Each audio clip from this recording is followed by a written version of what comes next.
भाऊ आजचं काय कशा प्रकारे तुम्ही अन्नदाता आंदोलन काय भूमिका नेमकी आहे? आजच्या 13 मेच्या दिवशी माझा जन्म झाला होता. हा माझा जन्मदिवस असतो.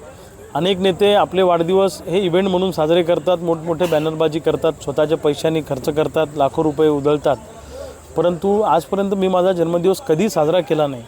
आज देशातली परिस्थिती अत्यंत अस्थिर आहे. पाकिस्तानच्या दहशतवाद्यांनी आपल्या 26 पर्यटकांना, निरपराध लोकांना गोळ्या घालून मारले.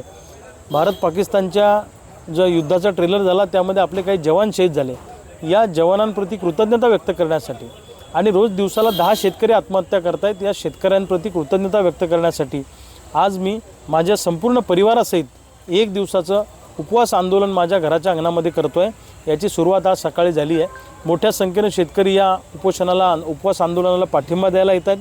आमची सरकारकडे मागणी आहे की आपण दिलेला शब्द सरकारने पाळावा आणि शेतकऱ्यांना सरसकट कर्जमुक्त करावं.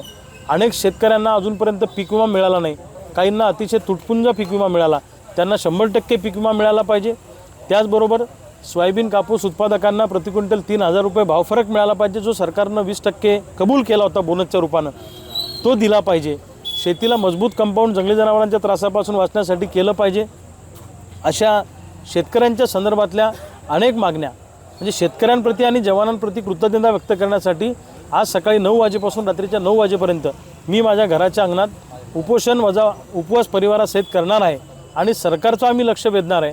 आणि समाजासमोर ज्या काही संवेदना आहेत, जी आमची परिस्थिती आहे, एवढी शेतकऱ्यांची वाईट परिस्थिती असताना वाढदिवसाचा केक कापण्याची सुद्धा इच्छा माझ्या मनामध्ये होऊ शकत नाही. त्यामुळं आज एक नवा एल्गार आजच्या जन्मदिवसापासून आम्ही पुकारलेला आहे. आज जे काय ही ठिणगी या ठिकाणी आंदोलनाची पडलेली आहे, महाराष्ट्रात शेतकऱ्यांचं आंदोलन आता वनव्यासारखं पेटेल असा मला ठाम विश्वास आहे. एबीपी माझा, उघडा डोळे बघा नीट.